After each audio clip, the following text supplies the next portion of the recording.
akkam nagaa jirtu hundi keessanuu. Namicha wayititu abaaboo garagaraa mooraa isaa keessatti dhaabbata. Mooraa isaa keessa bareeffatee dhaabbatee jira. Ollaa keessa immoo namni mooraa isaa kana jaalanne hin jira. Yeroo hedduu mooraa isaa kana dhokatee seenee halkanis ta'ee dhokatee seenee biqiltuu kana jalaa muraa jalaa kutaa. Abbaan manaa kun yeroo hedduu eenyuun akka na jalaa godhee jedhu hin barbaada.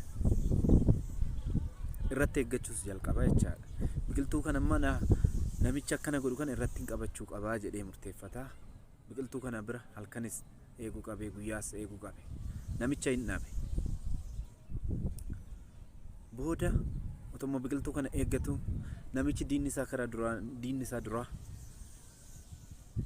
amma immoo biqiltuu kana dhiisee mana isaa karaa duuba jalaa uraa jecha.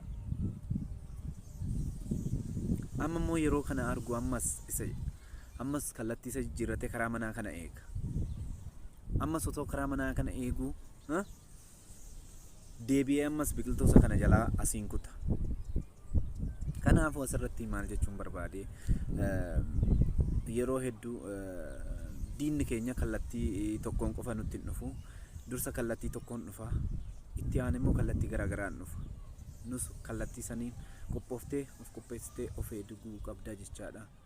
Innaa diinni immoo yoomuu umriin qabdu. Umriin diinaa fagoo otuma gidduu deemtu guyyaa tokko lubbuu ishii darbaa jecha.